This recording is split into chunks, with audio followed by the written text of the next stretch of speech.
Shout out to the Pacers podcast. Welcome back to 3-Point Threat with Grant and I'm Zay, baby. Welcome to 3-Point Threat. Yeah, no, it was a long season. We had one of the longest seasons out of all teams. I mean, we were in the Final Four. Final Four. I mean, if you make it to the Final Four and like anything, that's the good days. Big days. Yeah. The way I break it down is we were one of the 4 best teams in the league. Facts. You can cut the cake how you want, but that's how I like to cut it. We were in the top 4. You can give us third or fourth. I don't care. I'll take either one. Yeah. We're behind Anthony Edwards. Who did we lose to? The championship Celtics? That's not so bad. Oh, dude. And honestly, we might have. You're not going to look back on this in 10 years. You're going to look back on the series, and it's going to be easy to say the Pacers got swept. They shouldn't have been there. Blah blah blah. Yeah. But right now, in the moment, the context of it, I think we are maybe the most competitive team that played them. I'm not saying we put on a better team, performance than the Mavs. I think Luka was the best player in the playoffs. Period. Beyond that, the Mavs stunk. Kyrie was underwhelming. Well, the Mavs didn't stink, but I mean, you saw them. Y'all saw it. Yeah. I think we were harder competition for the Celtics. I was thinking about exactly how I want to word it, but I think I feel confident that we were harder competition. I think we even played better defense. Yeah, and I think, too, we could have competed with the Mavs. I mean, I think it'd be a toss-up. I don't think we'd necessarily win. I don't think they'd necessarily win. I think either team could come out on top because Luka is leagues above anybody leagues above basically anybody. You know, there's like Jokic in his range. Yeah. And I'm not sure. He's an S-tier hooper status. You know what I mean? Yeah, I'm not even sure besides Jokic, who else do you want to put with Luka? Are we talking foreigns? No, no, we're talking white foreign players. He's an elite company. I mean, he's a top 5 baller. I mean, you see all those stats all the time, like, yeah, somebody's done what Luka's done before, but it was Jordan or it was LeBron, you know? Yeah, no. His numbers have been, the production he's been putting on the court has been, outstanding, I mean, I was mind blown last year when Jokic led the league in points, rebounds, and assists in the playoffs. Yeah. And then Luka did the same thing, but with steals as well, which is I know. Crazy. It is crazy. We're in good hands. The league as a whole, we're in good hands. And then it would be cool. I'm excited to watch him. You know what I mean? The Final Four was, I would say the Celtics are still a young team. I mean, I feel like the Final Four was all the new up-and-comers. There was no KDs. There was no Stephs. There was no LeBrons. It was all the new guys, and I think it was some of the most exciting playoffs. It's all the new guys plus the Celtics. Besides the Celtics, I wouldn't call them new because they were in some version of the finals last like 5 years or something. Yeah, but I'm saying they're age-wise. I bet Jason Tatum and Jaylen Brown are both under 30. Yeah, that's good. That's a good point. Like they probably both each have at least like 5 more years of like very competitive basketball left in them. Yeah, that's a good point. It was a good finals. Just because we're kind of I don't think we filmed since before the finals ended. So, the finals, it was good. It was, I've seen some criticism online about, it's a boring season, boring, blah, blah, blah. I hear you. I think it wasn't necessarily boring. It was that I haven't seen this. This is like the first time I've really seen this where in the finals, and even in the games prior to the finals, there'd be one team with like a massive lead. You go, continuing, for instance, the Mavs, the one game they won by what, 40 points? You know what I mean? Yeah. The Celtics have definitely won. They beat the Mavs by at least 20 plus points, at least one game. They beat us by by a big. I think they had a 26-point win on us. Landslide victories. I haven't seen these. This is like a new thing. You know? No, I mean, I think so many teams are getting good with threes that you like have to take them. But no matter how good you are, there's going to be nights that they just don't fall. Yeah. I would say most nights, both teams are going to kind of get about like the same like luck as far as it goes, like shooting threes and such. Yeah. But if one team just has like an off night, it's hard to. It's easy for that hot team to just pile it on. Like 5 threes to your 0 is like a 15-point lead before you know it. Yeah. Listen, I'll tell you at the end of the day, I'm not a big fan of the Celtics, but I'll give it up. They won. Good read. I wouldn't discount it. I think I've seen a lot of criticism. Well, they earned it. I mean, did they buy a team? Did they? I mean, they drafted 2 players and they built it. They did good. Honestly, they did good. But they definitely with the pickup of Porzingis, Andrew Holiday. I mean, how you want your team to win is you draft really well. Yeah. And then after that has come together, you trade Yeah. really well. I mean, Yeah. they did it the right way. They did the right way. Yeah, it was boring because just like how well it worked out. Like Tatum and Yeah. Brown both just, and then Yeah. getting Porzingis. I think he played way better than we were used to seeing him play. Yeah. Al Horford, we saw firsthand how crazy that can get, but. I don't want to talk about it. I will agree with you on the still think the Pacers got scammed against the Celtics in over half the game. I give it to the Celtics though. I'll I give it give to it to them. yes. Yeah, because there was a lot of games where we could have put away. Like for instance, Yeah. like game one when Nimhard passed it like Siakam, that's Yeah. our fault. Like no matter what happened, The inbound pass. yeah. No matter what happened the whole previous game before the last 10 seconds, we Yeah. could have sealed it right there. We messed Yeah. up. And I think I feel like there was another Celtics game where Well, like kind of the last second we did something stupid again. yes. Like, No. Yes. For sure. and it's I just mean, being look. a young team. These playoffs, I mean, they're so recent and so it's still fresh in my mind. Looking back at our performance in the conference finals, there was definitely a little bit of ref love, but at the end of the day, you just gotta, you can't look back on it and go, we got cheated. You just don't want that to be the word, you also want to kind of be, you don't want to blame on the fact is I want to take accountability. And if we're taking accountability, I would say that in the Knicks, we got scammed. Knicks series, we got scammed. We had to really fight our way out of and stuff. We got scammed. Yeah. We got scammed. But in the Celtics, I would say it was a little biased. Look, it wasn't. This is why I've been telling Grant, actually. I think this is a good point. I'll stick with him.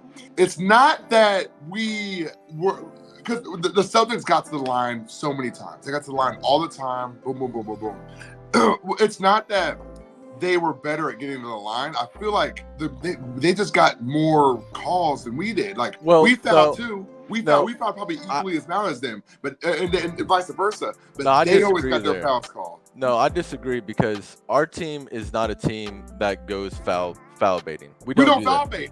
I know that's what I'm saying. That's so not like, what I'm saying necessarily. It is like, yes, they had a lot more free throws, and a lot of them were some like bum calls. But also, you're gonna get more free throws when you try to get free throws, and we just didn't. And I feel like that's almost one of our flaws, and that's why I think Benedict Mathurin would have been a big help because he's our one guy who will go for, and he doesn't go for him in like the flopping type of way. He just like goes up to like the basket type of thing. But I mean, I can't remember one time like Halliburton, McConnell, Turner, Siakam. I can't think of one time where they just like, oh, he put his arm up, I'm gonna rip it. Like no. You're right, and I hate that stuff, but it is a part of the game. But, and like you have to do it. You have to do it. You do have to do it, man. But back to our series though, we didn't get a lot. Like I think it was a fair game.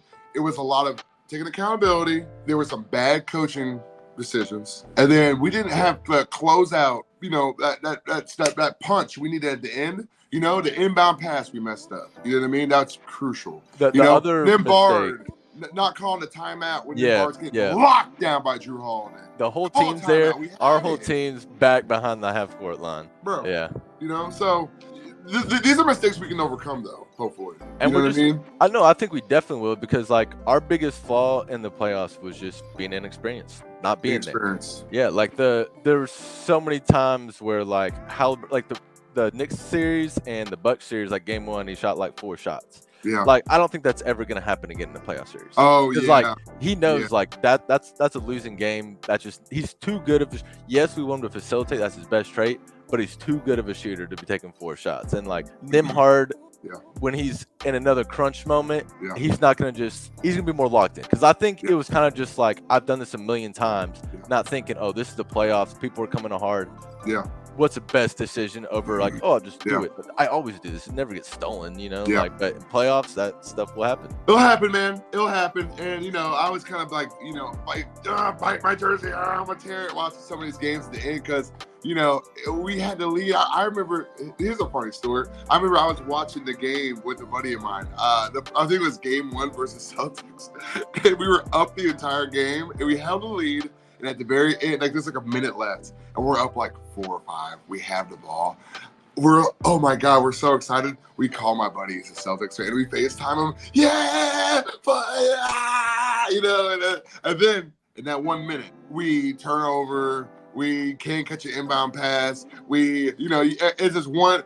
we messed up that entire last minute. We did nothing right, Yeah. and then we turned into like a 4-point lead on them. You know, that's Yeah. like how, we got steal and foul call. Blah, blah, blah. The one experience thing though that does scare me about years going forward is especially with what happened this year. It would take so much for Rick Carlisle to get fired, and I'm not necessarily saying fire him, but he made so many questionable things. Like, our bench is so great, but the amount of times that like we'd have the most stacked Celtics team of all time, and then we'd have all our bench players and like one starter. Yeah, and it's just like, and like the games like within like 5 points, like we're starting to make a comeback, and like our bench is starting to make a comeback. Yeah. But now that we got it close, let's put in the starters and let's finish it out. Like, and I don't know if that's gonna change. So Turner hit 3 threes in a row, got us 9 points like that. And then at the end of the third quarter, he didn't play the first half basically of the fourth quarter. Why are you benching the guy when he's hot? You know what I mean? Like, I remember these random calls. I'm like, is this like rocket science? Tibbs on the Knicks will play a dude until the bone is showing, till the skin gets peeled back and the meat and the gut. Yeah. And these guys, you can see they have black eyes and they're tired. Coach, can I just sit there? Can I take one break? Can I get one sip of water? No, get on the court. We ain't done yet. You know? Yeah, we gotta find that happy medium. But we gotta find the medium, man. Carlisle, bro. But I mean, it's been a while since he's been in the playoffs. Yeah. And so it's been a while since he's probably like really evaluated how he coaches playoffs. And I'm sure he has watched that film 100 times. And I'm hoping that he'll be like, okay, because it wasn't all terrible playing our bench that much. Because a lot like against like the Knicks, that gave us a huge advantage of like when we got to Game 7, you know they had to be gassed, dude. And all our guys, like by the time we got to Eastern Conference Finals, we were so fresh. Like, if the Celtics would have had a little more fight against the Mavs, and who's the other team they played? No, they played Magic? They played Cleveland, right, in the first round? Yeah, whatever. No, they played the Knicks. No, I mean the Sixers. They played the Sixers in the first round. Yeah. So if they would have had a little more like fight in those series, not just like 4-1, 4-1, our freshness could have been a huge advantage. Like a lot of years, the amount of freshness we had, because even though we went to Game 7, like that would have been a big advantage for us. But whatever. Let's not dwell on the past anymore. Let's move forward with the offseason. Move forward, y'all. Hey, new season's coming up. We got a lot of offseason. You know, we've been paying attention to what's going on. You know what I mean? We got some topics for y'all. We collected some data. You know what I mean? We got some talking to do. If you want to lead us in, Grant. Let's start with the elephant in the room. We got Siakam. We got Siakam. I mean, were you nervous? Did you think we were? Were you questioning it all? Like, oh man, what's he? Why is he signed it? Why is he signed it? What's he doing? No, I felt so confident that when we got to the Eastern Conference Finals, and I know we're gonna max pay him, and he's like fitting well in the system. What more do you need? Yeah, too big of a risk for him to like really do anything else. Where you going, bro? Yeah. You're gonna bounce around teams like KD and try because like what I was texting you about the other day is a team like Los Angeles Lakers. They're not gonna give him the max because in all reality, Siakam isn't a full max player. No, he's not. Close. He's close, but he is not a full max conversation. Yeah, but he's probably like a top 25 type of guy, and a max guy, in my opinion, is like top 15. So he's kind of just like out there, but it's fine because, like I was saying, that money isn't getting spent on another player. It's not like Steph's contract's gonna run out and he's gonna be like, I don't know, I'll talk to the Pacers. Right. LeBron, goes to free agency. I'm gonna look at the Pacers. No, we're not even getting that conversation. So I'll overpay, and it's just it's a Pacers tax. We do have to like overpay. This is the strategy. This is the strategy since the moment we got him. We were like, hey, we got him. We're gonna see if he's good. Everything went well, and we went, okay, well, if you want him to stay, which we do, we were gonna have to overpay him. Well, that was a strategy. And, I think people were kind of tossing up like, is this a good idea? I don't know, because it also kind of leaves them open to going to another team. But again, like you said, and I agree with you, your first season, not even full season on our team, we went to the conference finals. What more do you want from obviously finals? But I don't think Siakam came knowing, oh, we're going to go to the conference finals this season. Maybe he did, but realistically, we over-exceeded. And I would say, too, another thing that made me very confident in him coming back is our team just has such a great vibe. Probably one of the best locker rooms in the NBA. Facts. There's no drama because, even with the Celtics and stuff might not be said, but there's some feelings from Jason Tatum, not getting the finals. Coaches. Well, Jason Tatum not getting Finals MVP and Jaylen Brown, that probably feels some way. Yeah. If Halliburton lost Finals MVP to Siakam, he doesn't care. He'd be like, yes. Yeah. Like I wouldn't even care, everybody like, hey. is. Yeah, everybody in our system is like working together. Like Yeah. CJ McConnell said he was gonna like come off like the bench and barely get any minutes. Yeah. Hey, he took that like a champ. Yeah, he You did. never heard him like complain. You never saw his Right. energy like go down. If he got in the game, he was hype. He was getting the crowd going. Like we have the best definitely crowd too, bro. Who's got a better crowd than us? Like really though. Yeah. I mean, we are a basketball. We show love in our state for basketball. Period. And all it's that pure passion too. Not like because you've gone to like some NBA stadiums like Boston who are going to be like F you KD type of stuff like that's not going to like happen at like the Pacers. No, we don't do that stadium. Unless you're like Paul George 2 years after he left, but you know. Yeah, well, we got some controversies here and there, you know. But generally, we were very positive, both fans and like locker room, organization, our boys. Every time you see our guys on the bench, you're laughing, smiling. You got Jim Johnson standing up, ready to pull his pants up and give you a couple one of these. You know, if it's anybody like we are. It's a vibe. I think he likes that too. I think Siakam had a lot of pressure on the Raptors organization to like really lead and really blah blah blah. He's coming in here as number 2, but he's also one of our best players off the bat. He's also Siakam is taking a leadership type role when it comes to his position and kind of what he brings to the table. But Halliburton's the lead, so I think that takes pressure off of him. You know, and Halliburton too. You know, yeah, because it's like two different type of like leaders. You know what I'm saying? Like there's like the OG vet, like you respect what he done, but you know this is like Halliburton's team. You know, like even if Siakam scores 40 and Halliburton scores like 10, you know it's Halliburton's team. Still give him the respect for that, but you also respect the heck out of Siakam and an NBA champ. He's been in the league like a long time, like NBA champ. You know, Turner had no issue from what I've seen at least going, hey, I've been on this team for a decade, but you know, Halliburton gets the keys to the city and we're getting Siakam and we're going to give him a major role. And I don't think Turner had any type of problem. Like, hey, I should be, you know, whatever, you know, like I think it's been very cohesive. You know, cohesive. Obi Toppin, he started, you know, as a starter this year, and he ended up coming off the bench. But again, like there's so many players like that who like place him like starting, you get your chance, you go to the bench. And I never saw anybody kind of like get discouraged because I feel like Carlisle made the right decisions in those. Like if somebody else came to start, like when Naismith took over from Toppin. I agree there, you know, and they talk about all the time with like NBA coaches, just like managing personalities, and he obviously does that very well. Yes. I would say that I don't think any guys on our team are like, you know, let's call them like drama queens. Like we don't have any like, you know, people who like want us or who are trying to be big stars, you know, like. And even Halliburton's a big star, but I feel like it's off his game. Like it's off of like, you know, he doesn't have like a KD personality or like from what I've seen, like one of these big star-like personalities. Halliburton's just like a quirky dude, you know. He's just like trying to get attention or anything, you know. Like, you know, sometimes like LeBron will be in an interview and he's just like, I just want to remind everybody I'm the best basketball player in the world.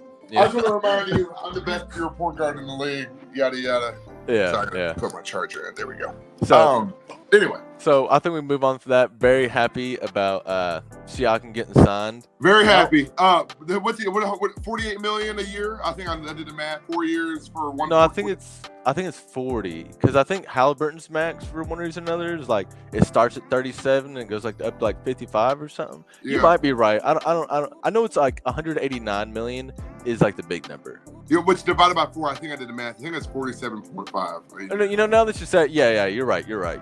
Yeah. I mean, look, just to wrap it up real quick, that's a lot of money, man. And I expect, great math, guys. That's a lot of money, man. You know, look, I expect just the same. Yeah. He was our leading scorer. You know, he was clutch in these moments. Again, we had mess ups. Yada didn't catch an inbound pass, but otherwise, minus maybe the Celtics series, he came in big in these last minutes. He came in and that mid range, man. There was one quarter. The last 5 minutes of the game, Siakam making a mid range is like a 90%. Like I want to see like the advanced stats on it because it is something crazy. Like it doesn't matter the D. It's almost like a signature like legendary shot of reliable, because like how good it is. It's like up there with like Kareem screams like skyhook of Yeah. like, but he just Yeah. he just isn't a flashy player. No, He he's just not. doesn't have anything like that. Yeah, I was reading the comments. They said he spams the same move. Yeah, but if it's But not it broke, works. don't fix it. Yeah, Yeah, if it works, who cares? Spam it. You know what I mean? Yeah. Like, but we can move off of that. But I say I mean, it's an overpay, but I'm completely no problem for me. I'm happy to have Siakam for 4 more years. Siakam jersey incoming. You know what I mean? So that reminds me. So we gave up, was it 2 or 3 first round draft picks? I think it was 2. Oh, we did what now? What was it? Okay, yeah. So we gave up 2 first round draft picks for him, plus like Bruce Brown and some other things. You know what year? So I'm about to go over all the draft picks we have cool. left. All right. So Cool. one was from this year. So we don't have a first round pick this year, but we have 3 second round picks this year. All right. We'll probably trade them. Our other first round pick we gave away was 2026, and that year we don't have any picks. But listen to the rest of the years. All right. So 2024, 3 seconds. 2025, 1 first, 3 seconds. 2027, a first and a second. 2028, 1 first and 3 seconds. 2029, 1 first, 3 seconds. 2030, 1 first, 2 seconds. So we still have a lot of ammo. I was surprised to see that. Yeah. Yeah, it's not bad. The first round picks that we have, obviously this year doesn't matter, but the 2026 one, it's top 4 protected. So if for any reason we get a top 4 pick, we still get that. So yeah, so we basically not a bad position to be in. We're in a better position than a lot of teams, to be honest. Yeah, so we have a young core. This year, as far as I'm concerned, our first round draft pick is Siakam. Yeah, right. Yeah, 2026. That semi-worries me, but I think we can get it back with how much like ammo we still have. Because we have so many young guys, and like we can't re-sign them all. We have a strong young core, which I think is in today's league one of the most valuable things. This strong young core took us to the conference finals. Strong that you keep building on. Because if you just like do like the Suns do, and like let's bring in Bradley Beal for 1 season and Devin Booker KD for like 2 seasons. Right. So they went all the way to the finals because they drafted Ayton, they drafted Booker, and then they got that one final piece of Chris Paul. Yeah. And that's I think we're doing everything like the right way. We're the opposite of a team like the Nets who just went all in on like getting superstars, and like that's imploded. And now they have no picks and all the stars left, and they have one guy, like I think it's Mikal Bridges. That's it, bro. And they have Cam Thomas, bro. Their team is like they're about to be a poverty franchise, in my opinion. I mean, they were like that for a while. They went all in. They had picks and stuff. They just said, "F it. If we can get all these we can just like get a pot and just drop all these superstars in it and start cooking." But it just did not work out. And then they got rid of their picks. And when they traded their guys, they got nothing in return, bro. So like they're about to be a poverty franchise. I think we're doing good. We have a strong core, no picks for a couple of years, no first rounder. That's fine. We have this. What? We have one of the best. Look, our bench is one of the best in the league. We have the best bench in the league. We just have to build. Like you said. And build. Speaking of those picks and like how bad it could be or whatever, the Knicks traded RJ Barrett, Emmanuel Quickly, and a second round pick, and it's looking like they're not going to re-sign OG, which is great for us. That would be awesome if we could pull him. Yeah, because apparently they offered him something, and he came out publicly and said he doesn't like their offer, so he's going to go into free agency.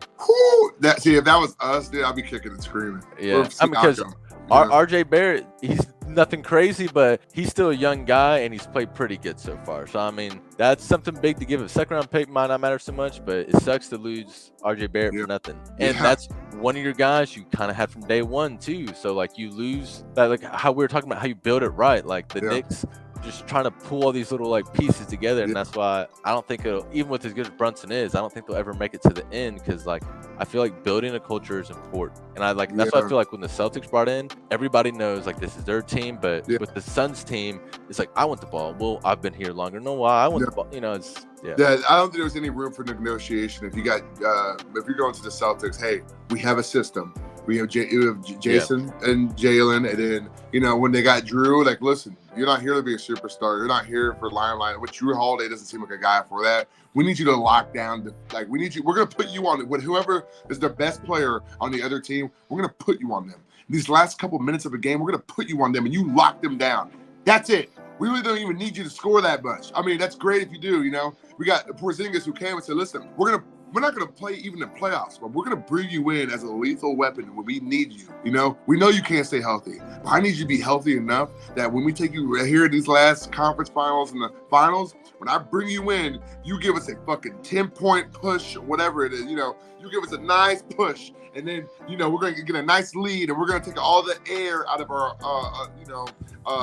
against the team we're playing. We're gonna take all the air out of their stadium when when we just keep on hitting, and you get block after block after block after block. Like no, all these bench guys. Like, look, we're gonna bring you in, Derek White. Hit threes and look crazy. Look like you need a hair transplant or something. Hit threes. You know what I mean? And look crazy. That's all we need you to do. So how would you feel about us going after OG? I feel great about that. OG. I don't think we need him. I already said on our previous podcast that I'm cool with just running it back at this point. But I think give him a little offer. Give him, I would like us to offer him. Yeah, because I do want Nimhard and Mathurin to get significant minutes, and I want to see them grow. So bringing in anybody, it's gonna backseat one of them. So they basically have to be traded, in my opinion. What position would be? What position is? Would you forget? Is it forward? Small forward. No. Because he got 3D, and we have a center, we have a power forward, we have a shooting guard, we have a point guard.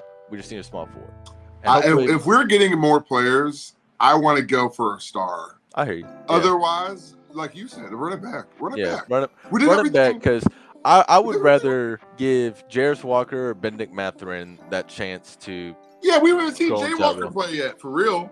Honestly, I feel like it's very clear now that Benedict Mathurin's floor is a great 6-man, like a top 5 6-man. I think that's his floor. Yeah. Hopefully he can be a top small forward. If not, they're saying Jarris Walker could play power forward or small forward. Hopefully he grows into. I think he's only 19 or 20. So Jarris Walker, he looks good in the court, and he dominated in the G League. I think he dominated. He looks good. Yeah. No, when he does play, he does look good. He just looks lost sometimes. But what you'd expect if you're just throwing in for 2 minutes. You go in the end of a blowout game, either good or bad. With no chemistry. He's basically just okay, he's probably not even playing. I don't know. That's fine. That's fine. That's easy to overcome. That's also how Ben Shepherd looked at first when he was getting his sporadic minutes. But you saw by the end of the playoffs, that man he was locked in. He knew what was going on. And Ben Shepherd might be my favorite player. Maybe not. Or let me say this: Ben Shepherd might be my biggest surprise this season. Oh yeah. No, even Nimbard. Maybe that's even a hot debate. Maybe it could be Nimbard, but Ben Shepherd. But biggest surprise in the sense of I was so mad when we were playing Ben Shepherd over Jarris Walker. I'm like, what are we doing? Why is this guy? Why is he doing? Then he came up big. He is big in my eyes. They gave him a role and he excels on it. And now rookie, we can ask him, hey, you shoot these corner threes and do this stuff well. Let's start trying to do this now too. Let's start trying to. We can slowly add to his play because he has his confidence now of I can do it. Because a lot of times when you're a rookie, you kind of want to do it all. You want to show everybody, I'm a great scorer. Oh, I can rebound. I can assist. But he immediately took his role, and I think that's because he played in college for 5 years. So he knows what it takes. He knows the system. To be a professional. Yes, he knows professionalism. He knows the system. He knows this is my role. He's a first round pick. He's also 28. You know what I mean? 26, I think. 26. Yeah. He's on that cusp of second. He knows where he lies. He's not going to be the star of our team. He's not going to start often. If he does start, it's because someone's injured, and he's probably okay with that. And guess what? He started at one point for us in our playoff run, and he did not shy away from not lying. No. Speaking, because you were about to say something about second round picks, another point I want to give up.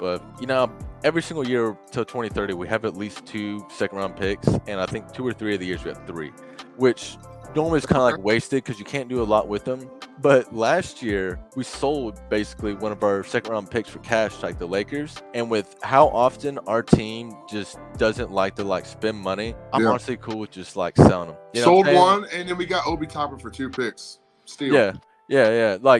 So if every year you want to sell one, so management is a little cooler, paying a TJ McConnell or something, that's fine with me. That's fine with me. Yeah, if that's worst case scenario, and we can make those little risky moves of heck, let's strive for an Obi Toppin. Like Yeah, somewhere, some guy who hasn't really got a chance, like Jalen Smith. I mean, yeah, there's a reason we can take flyers on all these guys is yeah. because we never do those trades where it's like 5 first-round picks and the gut our team. Yeah. Was there anybody on our squad who like didn't improve even a little bit? Like, I feel like if you go to like a lot of teams and look and go, okay, there's a lot of guys that kind of just fall by the wayside and like are kind of just are consistent, or maybe they get a little bit better numbers. I feel like everybody in our squad got like, I don't want to say significantly better for everybody, but like everybody improved drastically to like a point where like noticeable. Everybody got like a higher stats than you compared to the year before. There is one player that comes to mind for me. Who? So it's actually the player I was probably highest on coming into the season. Not like he was going to be our best player, but I thought he would improve the most and like really show something this year. Do you have any guesses? He kind of disappeared like second half. Jalen Smith. I really thought Jalen Smith was gonna kind of take like that next step, and it's just looking. I'm not saying he's like a bust or wash or anything like that, but I don't think he's gonna get anywhere near the potential that I thought he had. And like that's fine. Like we can't hit on them all because Isaiah Jackson, he actually gained like the points that Jalen Smith lost. Isaiah Jackson got, and Isaiah Jackson, I'm not like super high on him, but like. He played well, like for a backup-ish center or whatever. Yeah, I think that I'm with you there. I don't want to be too critical on him. I think he did play well. I think for a big man too, he shoots very well. I think he has a lot of strengths that are good. I don't want to be too critical. I'd say you're right. He probably was the most like underwhelmingly improved in performance, if that makes sense. You know what I mean? But I'm with you. But also at the end of the day, he has. I've seen him play very impressive games. Yeah. I've been. It's not so bad that I give up on him. It's not like he was all of a sudden all his numbers way dropped. I think his stats were like about like the same from like last year. I just thought he would kind of earn more of a role, and we would see that happening. But I mean, you saw in the playoffs that I'm not even sure if he like played more than like 5 minutes in the whole. But I guess playoffs. That's more of a coach's decision than like what he could help. But I'm saying if you was balling and getting better, you're gonna play because like Isaiah Jackson is. Because Isaiah Jackson would probably give like second round pick, Jalen Smith probably like second round pick, so they're basically on like even playing for it. So like, and like the players, coaches, they know who's like better. So I mean, and Isaiah Jackson's not that good, it's like none of the series did they say, all right, Jalen Smith over Isaiah Jackson every single time it's Isaiah Jackson. Yeah, which makes me which did surprise me a little bit at first, but then same. Isaiah Jackson got rebounds. Yeah, he has a little putback that's all right. You know what I mean? He's got a little. He doesn't have much, but he does pretty well at the things he does do, and they're the things we need. We brought him in for specifically rebounding at a certain time, which I think was really good because that's one of our weak points. You know, he's not like such a good rebounder that we would start him or anything, but like there are certain times where like we just need a guy in there to get boards, and he did that well. He's got a little bit of a package, you know what I mean? But whatever. And he's like a tough player too. He's like, tough. He'll get in there and he'll play some like real defense. He'll actually like fight for those rebounds. He won't look like turnover. I want to see like a compilation of Turner trying to get rebounds where they play that like music in the background. Because I've accepted he's not a rebounder. It's fine. It doesn't even like hurt my feelings anymore. But sometimes it's so funny how much you just like it's a foot above everybody. Oh, out of bounds. Listen, I'll tell you what. One change for me from going into the last season to this season, I'm gonna talk a lot more nice on Turner. Facts. And the playoffs, so much respect for his playoffs this year. Oh my goodness, dude. A lot more. He earned a lot of my respect. Yeah. What else do I say? Yeah. I take a lot of that. We're all here talking smack a lot of the time, but like you said, he's not the big that we wanted. We expected I expected things that were not really in his bag out of him. I expected them, more traditional big man stuff. But he has proved that he goes, hey, I'm not doing that. I'm gonna do what I do. I'm gonna do it well, and I'm gonna pull up when I'm gonna pull up in the finals and in the playoffs, and when you need me to. And he did. He did what he does at a high level. You know what I mean? And I gotta respect it because he did good. So and I think we can probably end it there. We're about 36 minutes. We're gonna real quick. McConnell. Long-term contract, yay or nay? Yay.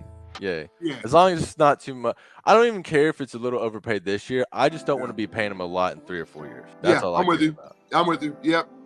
Beyond that, Nimbard, big contract maybe coming up. I'm cool with it. He deserves it. And worst case scenario, we trade him and someone else takes that thing in a handful of years. You know. And so I'm thinking for us going forward, I think the next few weeks we're going to do a position by position breakdown of each because it's hard because I want to talk about everybody, but I'd love to be like, all right, point guards, McConnell, Halliburton, Yeah. Nimhard, Let's do I'd it. love to go through it. I think that Yeah. those would be really fun. So I think that'll be the next thing we'll be doing these next few weeks. That sounds fun. Are we going back to anybody still here? Are we doing Wednesdays again? Are we going to kind of float around season?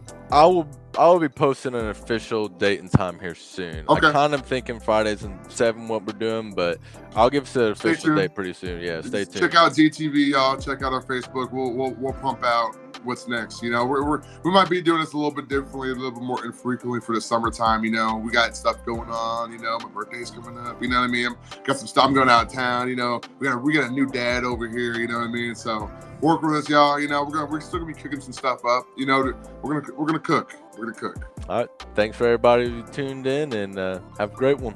Have a good one, y'all. Peace.